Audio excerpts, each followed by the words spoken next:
I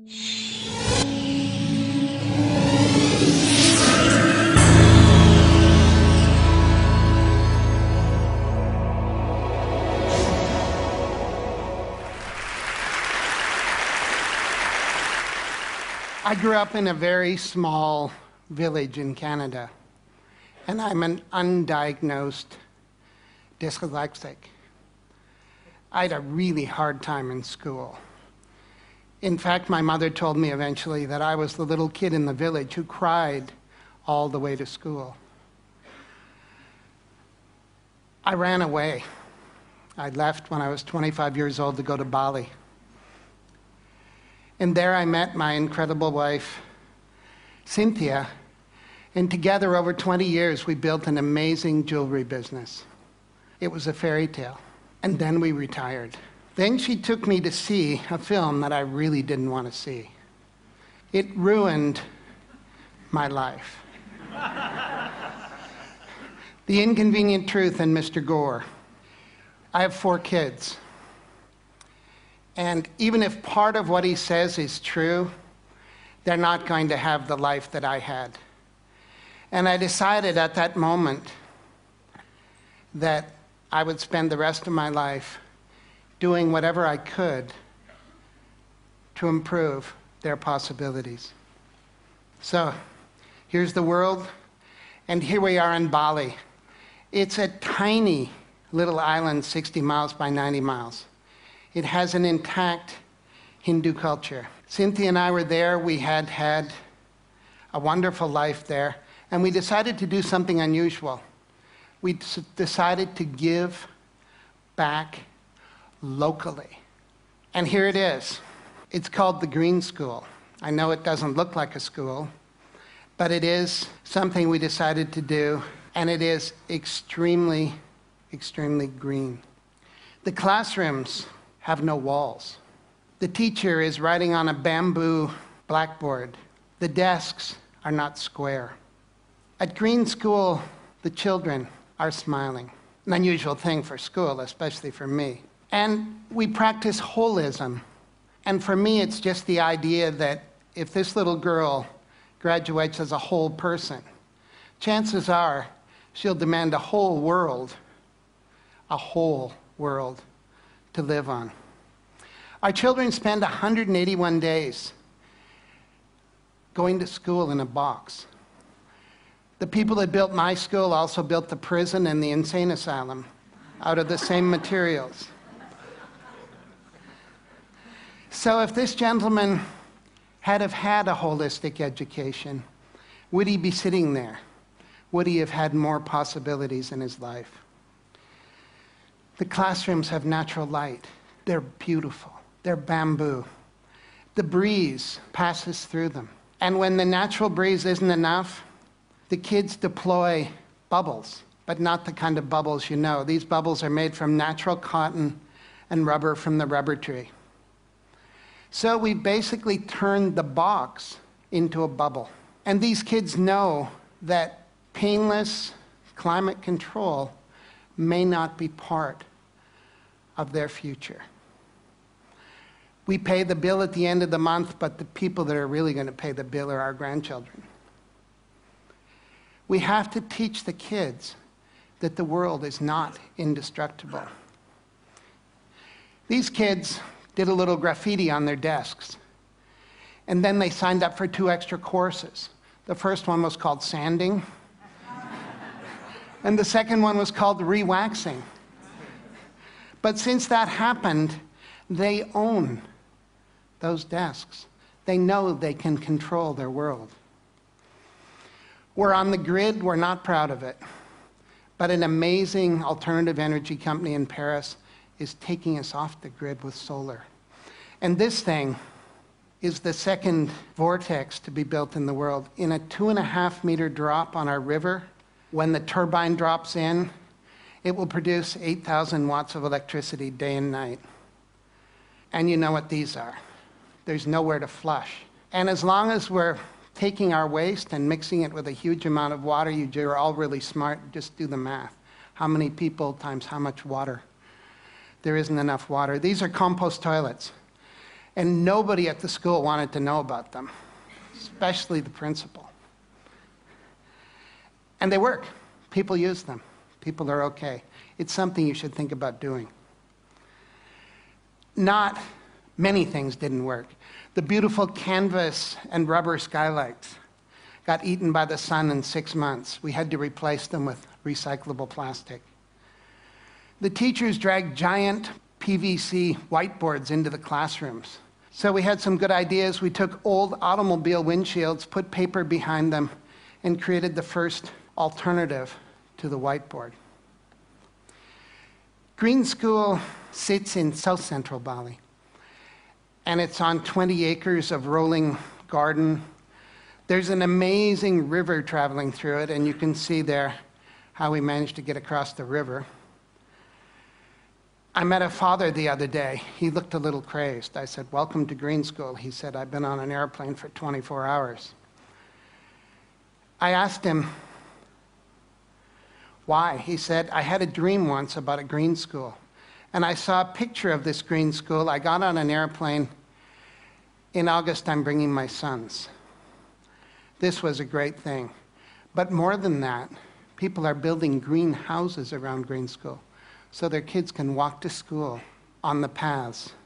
And people are bringing their green industries, hopefully their green restaurants, to the Green School. It's becoming a community. It's becoming a green model. We had to look at everything. No petrochemicals in the pavement. No pavement. These are volcanic stones laid by hand. There are no sidewalks. The sidewalks are gravel. They flood when it rains, but they're green. This is the school buffalo. He's planning to eat that fence for dinner. All the fences at Green School are green. And when the kindergarten kids recently moved their gate, they found out the fence was made out of tapioca. They took the tapioca roots up to the kitchen, sliced them thinly, and made delicious chips. Landscaping. We managed to keep the garden that was there running right up to the edge of each of the classrooms. We dropped them gently in. We made space for these guys, who are Bali's last black pigs.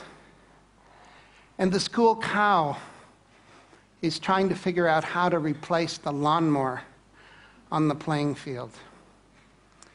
These young ladies are living in a rice culture, but they know something that few people know in a rice culture. They know how to plant organic rice. They know how to look after it. They know how to harvest, and they know how to cook it. They're part of the rice cycle, and these skills will be valuable for them in their future. This young man is picking organic vegetables. We feed 400 people lunch every day. And it's not a normal lunch. There's no gas. Local Balinese women cook the food on sawdust burners using secrets that only their grandmothers know. The food is incredible. Green School is a place of pioneers, local and global. And it's a kind of microcosm of a globalized world. The kids are from 25 countries. When I see them together, I know that they're working out how to live in the future. Green School is going into its 3rd year with 160 children. It's a school where you do learn reading, one of my favorites, writing, I was bad at it, arithmetic, but you also learn other things. You learn bamboo building. You practice ancient Balinese arts. This is called mud wrestling in the rice fields. The kids love it. The mothers aren't quite convinced. We've done a lot of outrageous things in our lives, and we said, okay, local, what does local mean? Local means that 20% of the population of the school has to be Balinese. And this was a really big commitment, and we were right. And people are coming forward from all over the world to support the Balinese Scholarship Fund, because these kids will be Bali's next green leaders. The teachers are as diverse as the student body, and the amazing thing is that volunteers are popping up. A man came from Java with a new kind of organic agriculture.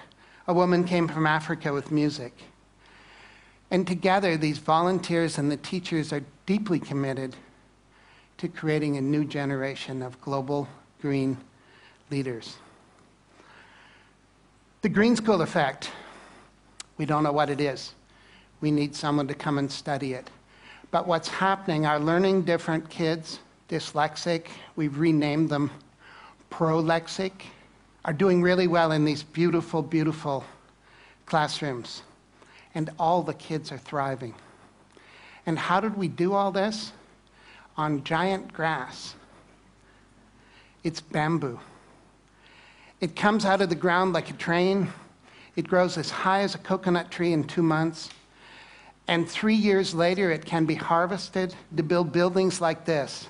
It's as strong and dense as teak, and it will hold up any roof. When the architects came, they brought us these things. And you've probably seen things like this. The yellow box was called the administration complex. We squashed it, we rethought it, but mainly we renamed it the heart of school. And that changed everything forever. It's a double helix. It has administrators in it and many, many other things. And the problem of building it, when the Balinese workers saw long reams of plans, they looked at them and said, "What's this?" So we built big models. We had them engineered by the engineers. And Balinese carpenters like this measured them with their bamboo rulers, selected the bamboo, and built the buildings using age-old techniques, mostly by hand. It was chaos. And the Balinese carpenters want to be as modern as we do, so they used metal scaffolding to build the bamboo building. And when the scaffolding came down, we realized that we had a cathedral to green, and a cathedral to green education. The heart of school has 7 kilometers of bamboo in it. From the time the foundations were finished, in 3 months, it had roofs and floors. It may not be the biggest bamboo building in the world, but many people believe that it's the most beautiful. Is this doable in your community? We believe it is. Green School is a model we built for the world. It's a model we built for Bali. And you just have to follow these simple, simple rules. Be local, let the environment lead, and think about how your grandchildren might build. So, Mr. Gore, thank you. You ruined my life, but you gave me an incredible future. And if you're interested in being involved in finishing Green School and building the next 50 around the world, please come and see us. Thank you.